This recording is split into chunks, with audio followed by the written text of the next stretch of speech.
जय हिंद साथियों, कैसे हैं आप सब। स्वागत है आपका एक बार फिर आपके अपने YouTube channel Shri Shyam class में। जी हाँ साथियों, एक बार फिर मैं आपके सामने हाजिर हुआ हूँ। जो हमारा कल मॉडल पेपर हुआ था संडे को ऑफलाइन छात्रों का, वो आपके सामने लेकर हाजिर हुआ हूँ। इस मॉडल पेपर में हमारे ऑफलाइन जो छात्र थे उनके हाईएस्ट 34 नंबर बने हैं। हाईएस्ट कितने बने? 34 नंबर बने। तो आपको देखना है कि आपकी तैयारी कैसे है, क्योंकि इस पेपर की जीके है जो थोड़ी टफ ली गई थी, ताकि छात्रों को एहसास हो कि अगर वहां पर टफ पेपर आ गया तो आप किस प्रकार से सॉल्व कर सकते हो। तो देखिएगा, ये आपके सामने पूरा प्रस्तुत है। अगर आप पहली बार हमारे चैनल पर विजिट हुए हैं तो वीडियो को लाइक कीजिएगा, दोस्तों के साथ शेयर कीजिएगा और चैनल को सब्सक्राइब करे बिना मत जाइएगा, क्योंकि इस चैनल पर जीके, जीएस, मैथ्स और अपने रीजनिंग की प्रॉपर क्लास आती है और एक मॉडल पेपर आपको देखने को मिलता है। तो पहला प्रश्न है, T20 वर्ल्ड कप 2020 में उप विजेता कौन सी टीम रही थी? 2020 का सवाल पूछा है। 2020 में उप विजेता कौन रही? देखिए, विजेता की बात करें, ऑस्ट्रेलिया विजेता रही थी। विजेता ऑस्ट्रेलिया रही थी, लेकिन उप विजेता की बात करें न्यूजीलैंड, यानी कि कौन से देश है जो उप विजेता रहा था? न्यूजीलैंड। अगला, वर्ष का सबसे छोटा दिन कौन सा होता है? वर्ष का सबसे छोटा दिन पहली बात तो सर्दियों का दिन होगा। सर्दियों का दिन का एक ही ऑप्शन 21 दिसंबर। कौन सा हो जाएगा? 21 दिसंबर। आपको रफ कॉपी लेकर के बैठना है और देखना है कि आपके कितने सवाल सही हो सकते हैं। निम्न में से किस ग्रह के पास एक भी उपग्रह नहीं है? देखिएगा, दो ऐसे ग्रह हैं जिनके पास खुद का कोई उपग्रह नहीं है। एक तो होता है आपके बुध और एक हो गया आपके शुक्र। बुध और शुक्र ग्रह जो है उनके पास कोई भी अपना खुद का उपग्रह नहीं है। अगला, यूपी विधानसभा में कितनी सीटें हैं? यूपी विधानसभा जो है वहां पर 403 सीटें हैं। सबसे ज्यादा की बात करें तो यूपी विधानसभा में 403 सीटें हैं। अगला, किसानों का देश किसे कहा जाता है? ये सवाल कॉमन सवाल था और हर एक छात्र ने गलत करा है। ज्यादातर छात्रों ने यह सवाल क्या करा है? गलत करा है। जिसके 34 आए उसी ने एक ने ही ये सवाल सही करा था। तो सबसे किसानों का देश है जो भारत करा है वो भारत गलत है। किसानों का देश कहा जाता है किसको? फ्रांस को कहा जाएगा। किसानों का देश किसे कहा जाएगा? फ्रांस को कहा जाता है। अगला, न्यूनतम द्रव्यमान वाला ग्रह। न्यूनतम द्रव्यमान वाला ग्रह कौन सा हो जाएगा? बृहस्पति, अरुण, शनि या वरुण। देखिएगा, इस ग्रह के बारे में कहा जाता है कि इसका ग्रह द्रव्यमान इतना है कि इसे अगर पानी पर रख दिया जाए तो ये तैरने लग जाएगा।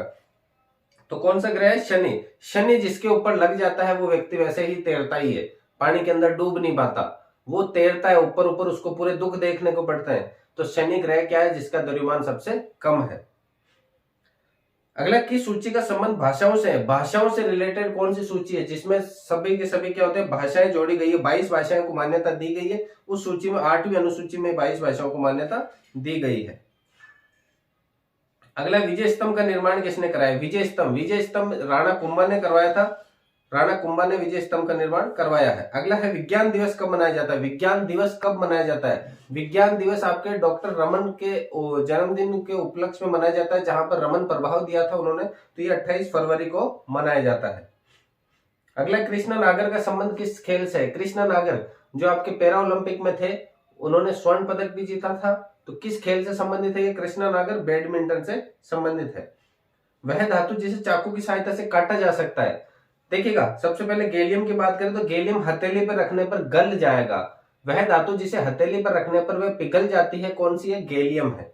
कार्बन के बारे में पता है? कार्बन की संयोजकता 4 होती है, चतुष्फल की संरचना होती है, एक सीधी श्रृंखला में बन सकता है। इसका परमाणु क्रमांक कितना होता है? Hydrogen, helium, lithium, beryllium, boron, carbon 6 number पे इसका परमाणु क्रमांक होता है। तो सोडियम वह धातु है जिसे अगर खुले स्थान में रख देंगे तो वो क्या करेगा? आग पकड़ लेगा और इसे आसानी उससे चाकू से काटा जा सकता है। अगला, ग्रैमी पुरस्कार किस क्षेत्र में दिया जाता है? ग्रैमी जो पुरस्कार है वो किस क्षेत्र में दिया जाएगा? ग्रैमी पुरस्कार आपके अंग्रेजी के संगीत क्षेत्र में दिया जाता है। अंग्रेजी के जो गाने होते हैं उस क्षेत्र में दिया जाता है। अगला, भारत में अब तक कितनी बार आपातकाल लागू किया गया है? भारत में अब तक कितनी बार आपातकाल लागू किया जा चुका है? अभी तक बात करें तो भारत के अंदर 3 बार, कितनी बार? 3 बार आपातकाल लागू हो चुका है। अगला, चौरी चौरा कांड की घटना कब हुई थी? गोरखपुर राज्य में, गोरखपुर जो जगह है यूपी के अंदर, वहां पर ये चौरी चौरा कांड हुआ था। ये 1922 ईस्वी में हुआ था। अगले प्रश्न की तरफ बढ़े अपन। ओणम त्योहार किस राज्य में मनाया जाता है? ओणम त्योहार किस राज्य में मनाया जाता है? केरल राज्य में मनाया जाता है। देखिए, ये अपने जीके के प्रश्न पूरे हुए हैं। जीके के प्रश्न इंपोर्टेंट थे, यहां पर जीके टफ ली गई थी। अगर आपके जीके के अंदर 8 से 10 सवाल सही हो रहे हैं तो आप बहुत ही अच्छी कंडीशन में हो। आप अगर 8 से 10 सवाल सही हो रहे हैं जीके में तो आप अच्छी कंडीशन में हो। जीएस और मैथ्स थोड़ी इजीली थी। झूठ का पता लगाने वाला यंत्र कौन सा है? पॉलीग्राफ। बैरोमीटर किसका लगाता है? वायुदाब का। कायरोग्राम और पायरोमा, पायरोमा है नहीं। अगला है किसी वस्तु का कार्य हो सकता है, इंपॉर्टेंट सवाल है, किसी भी वस्तु का कार्य कैसा हो सकता है? देखिएगा, ये एक वस्तु है, मैंने धक्का दिया इसको तो ये आगे चली गई, तो ये हो गया मेरा धनात्मक कार्य। बल गुणा बल की दिशा में जा रही है अगर वो, तो क्या कहलाएगा? धनात्मक कार्य। चढ़ाई के ऊपर की बात करें, मैंने धक्का दिया और ये चढ़ाई पे ऊपर नहीं जाकर के वापस नीचे आ रही है, तो यानी धक्का दे रहा हूं उसको जिस दिशा में, उसके विपरीत दिशा में अगर वो आ रही है तो वो कार्य कौन सा हो जाएगा? ऋणात्मक कार्य। और अगर लास्ट बात करें, कुली सामान लेकर के चल रहा है, अपने सर के ऊपर सामान लेकर के जा रहा है एक स्थान से दूसरे स्थान पर, तो उसने कार्य कर रहा है शून्य। उसने कार्य कौन सा करा है? शून्य। अर्थात कार्य तीनों हो सकते हैं, ये सभी के सभी क्या हो सकते हैं? कार्य हो सकते हैं। धनात्मक, ऋणात्मक, शून्य, तीनों प्रकार के कार्य हो सकते हैं। कार्य तीन प्रकार का होता है, धनात्मक, ऋणात्मक और शून्य, तीनों प्रकार के हो सकते हैं। अगला, पृथ्वी की गहराई में जाने पर गुरुत्वीय त्वरण का मान कितना होता है? गुरुत्वीय त्वरण का, जैसे जैसे पृथ्वी की गहराई में जाएंगे या पृथ्वी से ऊंचाई पर जाएंगे, गुरुत्वीय त्वरण का मान हमेशा क्या होगा? घटता रहेगा। हमेशा क्या रहेगा? घटता हुआ रहेगा। अगर आप बात करें पृथ्वी के गहराई में जाओ चाहे पृथ्वी के हाइट पे जाओ, इसका मान क्या होगा? घटता ही रहेगा। लेकिन पृथ्वी के केंद्र पॉइंट पर, सेंटर पर, इसका मान क्या हो जाएगा? शून्य हो जाएगा। तो इसका मान क्या होगा? घटता रहेगा। जल का हिमांक बिंदु, जिस बिंदु पर जल जम जाता है वह बिंदु क्या है? देखिएगा, 32 डिग्री फ़ारेनहाइट, 0 डिग्री सेल्सियस और 273 केल्विन, तीनों के तीनों एक ही तापमान है। तीनों के तीनों क्या है?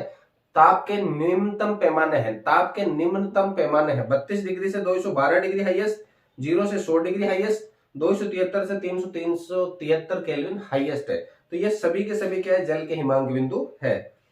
अगला श्रव्य प्रास है। श्रव्य प्रास का मतलब हो गया वह प्रास जो हमें सुनाई दे सकती है। एक तो प्रास होती है 0 से 20, 0 से 20 को कहते हैं अपन अपश्रव्य, जो हमें सुनाई नहीं देती है। एक होती है 20 से 20,000 हर्ट्ज, 20 से 20,000 हर्ट्ज जो हमें सुनाई देती है। अगला होता है 20,000 से ज्यादा, जिसको कहते हैं प्रश्रव्य तरंगे, वो हमें सुनाई नहीं देती है। मनुष्य के स्वस्थ नेत्र में प्रतिबिंब कहां पर बनता है? प्रतिबिंब अपने स्वस्थ नेत्र में रेटिना के ऊपर बनता है। कहां पर बनेगा? रेटिना पर। अगर आगे या पीछे बन रहा है तो उसकी आंखों में कौन सी दिक्कत है? निकट दृष्टि या दूर दृष्टि की दिक्कत है। ओम के नियम का ओम बराबर होता है V समानुपाती I होता है, और जैसे समानुपाती इसका निशान हटाए V बराबर IR लग जाएगा। V बराबर क्या लगेगा? IR हो जाएगा। V बराबर IR इसका राइट आंसर हो जाएगा।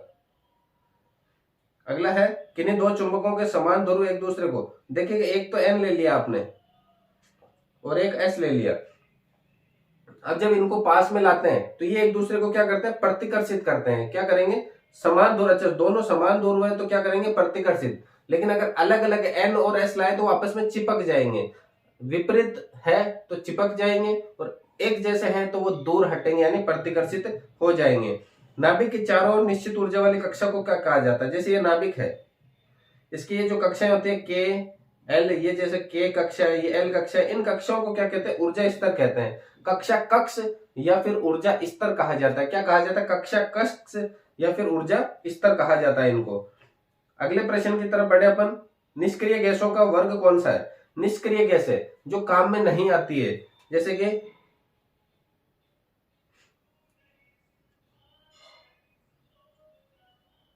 हरभजन नेहरा अगर कर 0 run, 0 run. Helium, neon, argon, krypton, xenon, radon, ये सभी के सभी क्या है आपके? कौन सी गैसें हैं? ये निष्क्रिय गैसें हैं। कौन सी गैसें? 18वें वर्ग समूह है। इनको कौन सी गैसों का वर्ग समूह कहा जाता है? निष्क्रिय गैसों का वर्ग समूह 18 नंबर का है। निम्न में से रासायनिक परिवर्तन नहीं है। रासायनिक परिवर्तन कौन सा नहीं है ये बताना है। तो लकड़ी का जलना, जलने के बाद क्या वापस सही हो जाएगी? क्या नहीं होगी? ये रासायनिक परिवर्तन है। बर्फ का गलना, बर्फ को गाल दिया, पानी बना दिया, पानी से वापस बर्फ बन जाएगा, ये भौतिक परिवर्तन है, अर्थात रासायनिक परिवर्तन नहीं है।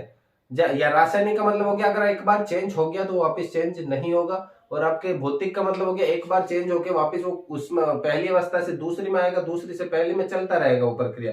तो ये भौतिक का उदाहरण है, रासायनिक का नहीं है।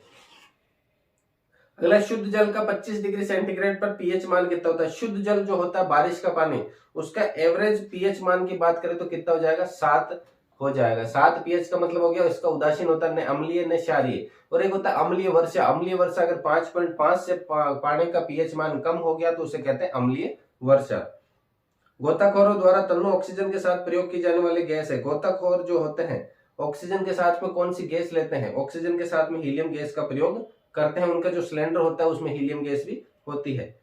अगला एल्केन, एल्काइन और एल्काइन का सामान्य सूत्र देखिएगा, मैंने बताया था एल्केन, एल्कीन और एल्काइन तीन अलग अलग होते हैं।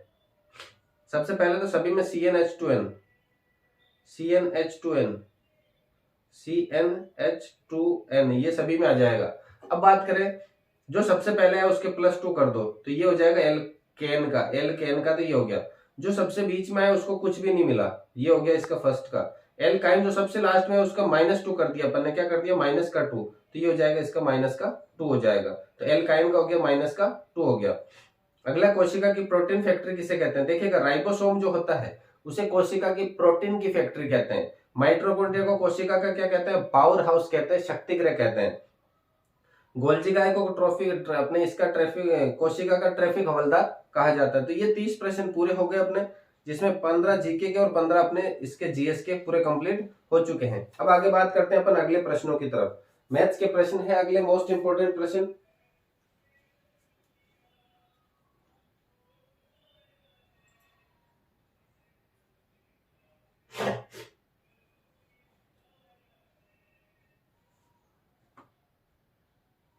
मैथ्स के प्रश्नों की बात करें तो किसी शहर की जनसंख्या 5000 से बढ़कर 5200 हो जाती है। 5000 से बढ़कर कितनी हो गई? 5200।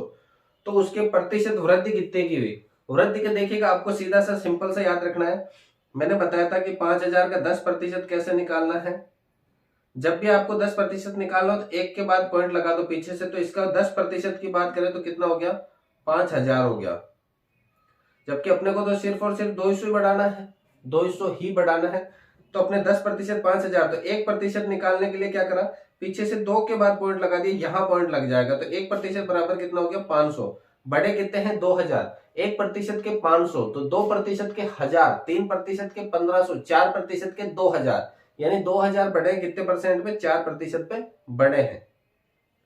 अगला 36 किलोमीटर प्रति घंटा को मीटर प्रति सेकंड में बदलो। देखो किमी को किसमें बदलना आपको? मीटर प्रति सेकंड में। तो ध्यान दीजिएगा किलोमीटर को किसमें बदलोगे? मीटर प्रति सेकंड में। तो मैंने बताया था अगर छोटे में बदलना है तो छोटे को ऊपर, तो 36 गुणा छोटे को ऊपर, 5 को ऊपर, 18 को नीचे। 18 दूना 36, 2 × 5 कितना हो गया? 10 मीटर प्रति सेकंड हो जाएगा। एक कमरे की लंबाई, चौड़ाई और ऊंचाई क्रम से 60, 20 और 15 है। उसमें बड़ी जैसे ये कमरा है, इसमें बड़ी सी बड़ी छत रखने का मतलब हो गया इसका विकर्ण ज्ञात करो। विकर्ण का सूत्र होता है आपके L² plus B² plus H² Underwood के अंदर, अंडरवुड के अंदर L² plus B² plus H²। तो LBH के मान रखो यहाँ पे, सीधे सीधे मान रख के सोल्व करते हैं। L के स्क्वायर का मान हो जाएगा आपके 60 का स्क्वायर प्लस B का स्क्वायर का मान हो जाएगा 20 का स्क्वायर प्लस 15 का स्क्वायर और सभी का होल स्क्वायर।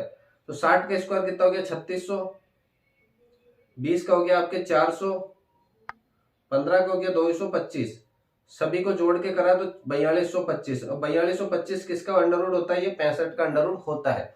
विकर्ण याद करना है इसमें आपको।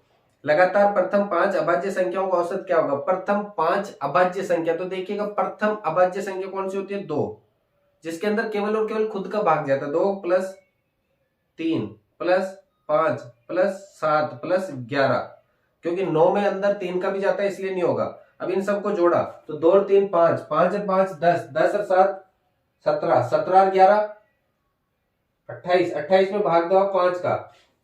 28 के अंदर अगर मैंने 5 का भाग दिया तो कितनी बार जाएगा?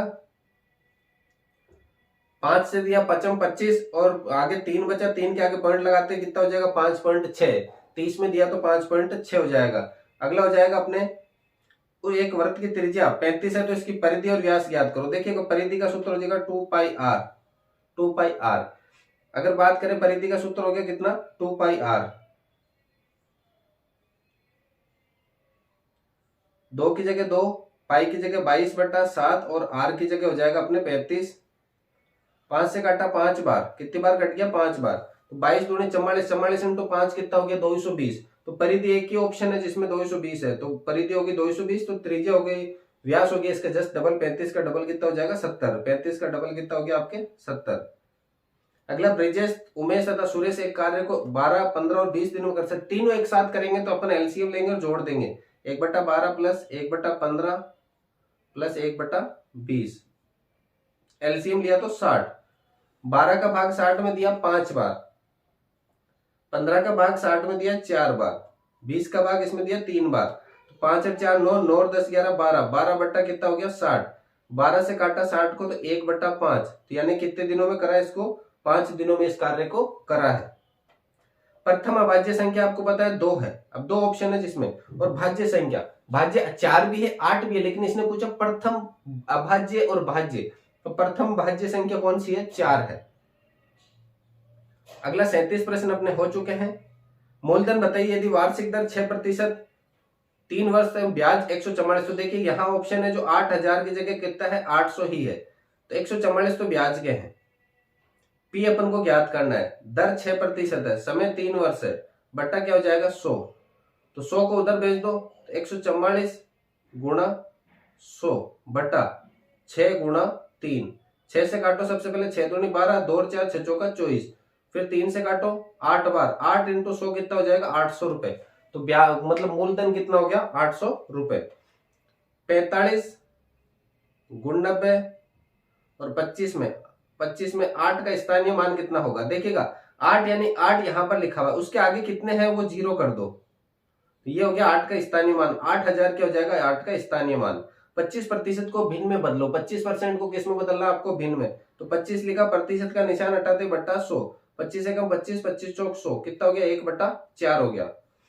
अगला 3x² प्लस 10 बराबर 85 हो तो x का मान ज्ञात कीजिए। देखिएगा यहाँ ये सवाल में विरोधाभास का था कि सर प्लस के 5 है तो माइनस के 5 भी तो सही है, माइनस के 5 रखें अगर आप x² की जगह अपन x² की जगह -5 रखें तो भी इसका उत्तर 85 आ जाएगा, क्योंकि -5 के अगर आप होल स्क्वायर करोगे तो भी उत्तर तो 25 ही आएगा, और 5 के स्क्वायर करोगे तो भी 25 ही आएगा। लेकिन यहाँ ध्यान दीजिएगा ऑप्शन नंबर बी दे रखा है, बी दे रखा है जिसमें प्लस के 5 भी है माइनस के 5 भी, अर्थात दोनों 5 एक साथ दे रखे हैं, तो वो 5 हो जाएगा इसका right answer, option number B हो जाएगा इसका राइट आंसर।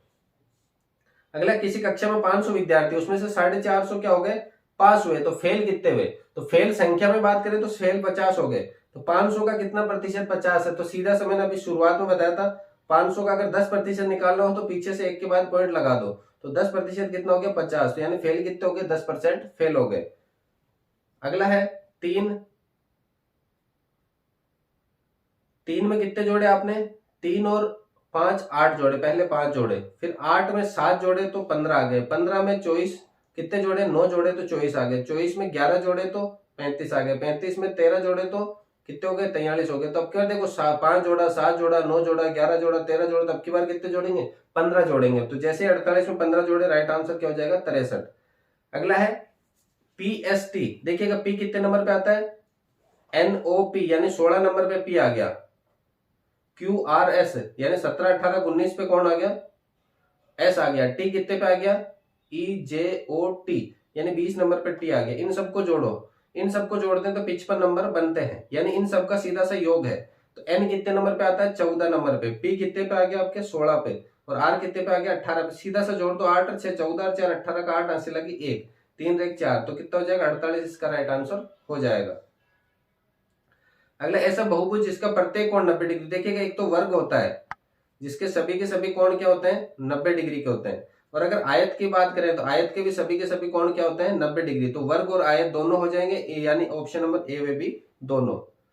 अगला देखिएगा मोस्ट सवाल है, 3 की जगह सीधे सीधे मान उठाकर रखने आपको सारणी से, 3 की जगह 3 और साइन 30 का हो जाएगा 1/2 का होल स्क्वायर प्लस 2 की जगह 2, tan 60 का मान कितना हो जाएगा tan 60 का हो जाएगा √3 का होल स्क्वायर प्लस माइनस के 5, और cos 45 का हो जाएगा 1/√2 का होल स्क्वायर, तो ये मान रख दिया, भी इनको सोल्व करो 3/4, 2 का स्क्वायर कितना हो गया 4, 2 गुणा 2 यहाँ 3 का होल स्क्वायर करा √3 का, तो 3 2 3 6 बट्टा 1 लिखो कोई फर्क नहीं पड़ेगा, 5 का 5 √2 का करा तो केवल 2, तो एलसीएम कितना आ जाएगा 4, 4 में 4 का भाग 2 कितनी बार गया 1 बार, 1 को 3 से करा 3 का 3 प्लस 1 का भाग 4 में दिया कितनी बार 4 बार, 4 को 6 से करो 6 चौका 24 माइनस 2 का भाग 4 में दिया कितनी बार, 2 चौक कितनी बार किया, 2 बार, 2 को 5 से करो 10 बार, तो देखो 24 और 3 को जोड़ो 27, 27 में से 10 घटाओ तो कितने बचेंगे 17, 17/4 क्या हो जाएगा, इसका राइट आंसर हो जाएगा ऑप्शन नंबर ए 17/4 हो जाएगा। अगला देखो, अगर किसी भी संख्या की घात अगर 0 है तो उस पूरे का मान कितना होता है 1, तो देखिए इसका मान 1 हो जाएगा, इसका भी 1, इसका भी 1, तो बचा क्या 2 की घात 5, तो 2 को 5 बार लिख दो, 1 2 3 4 और 5, 2 दूनी 4, 4 दूनी 8, 8 दूनी 16, 16 दूना 32, तो राइट आंसर क्या हो जाएगा 32। अगला 48वां सवाल है, इसमें क्या करना होता है आपको, खाली स्थान जो है उनको भरने की प्रक्रिया होती है, तो ए बी सी डी वाला लिखना होता है कि और कौन से क्रम में दोहरान हो रहा है।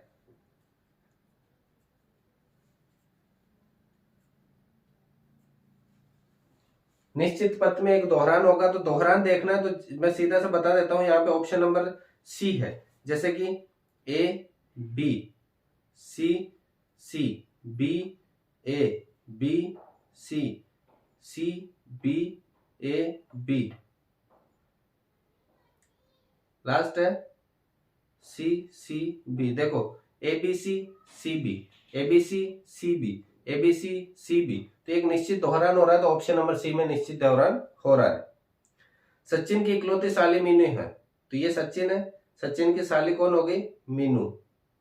मीनू का पति रवि है, मीनू का पति कौन है, रवि है। रवि की सास प्रेमलता, रवि की सास का मतलब हो गया मीनू की मां।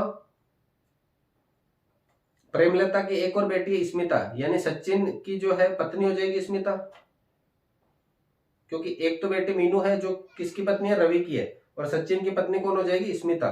तो सचिन और स्मिता का संबंध क्या है, सचिन तो है पति और स्मिता है पत्नी, तो इसमें पति वाला ऑप्शन नहीं है, वैसे होना पति वाला ऑप्शन चाहिए था कि सचिन क्या लगेगा स्मिता के, लेकिन पति वाला ऑप्शन नहीं है, तो किसकी तरफ जाएंगे अपन, पत्नी की तरफ, की इन दोनों में क्या रिलेशन है, पत्नी का, पति पत्नी का।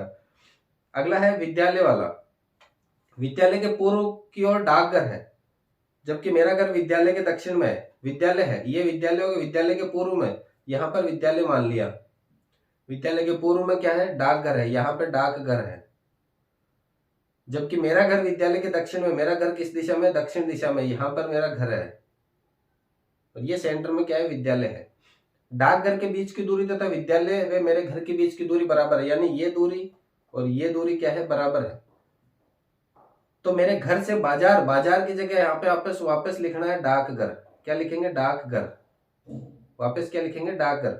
मेरे घर से डाकघर किस दिशा में, मेरे घर से अगर मैं इस तरह से बनाऊं तो मेरे घर से ये बीच में है, इधर तो है पूर्व दिशा और इधर है उत्तर दिशा, तो बीच में हो जाएगा, तो उत्तर पूर्व दिशा में मेरा घर हो जाएगा। देखिएगा ये अपने कंप्लीट हो चुके हैं पूरे 50 प्रश्न। आपको कमेंट करके बस ये बताना है कि सर आप हमारे इतने सवाल सही हुए, इतने गलत हुए, इतने हमने अटेंड करें साइंस के अंदर, इतने में कौन से टॉपिक में आपके गलत हुए, वो पूरा विस्तार से आपको बताना है। और अगर पहली बार हमारे चैनल पर विजिट हुए तो इस चैनल को सब्सक्राइब जरूर कर लीजिएगा, क्योंकि आपको भी पता है अभी 50 प्रश्न करवाने में अपन ने मात्र 23 से 24 मिनट लिए हैं, 23 से 24 मिनट ही पूरे लिए हैं। तो बने रहेगा अपनी क्लास के साथ, मिलते हैं अगली क्लास में, तब तक के लिए जय हिंद, वंदे मातरम।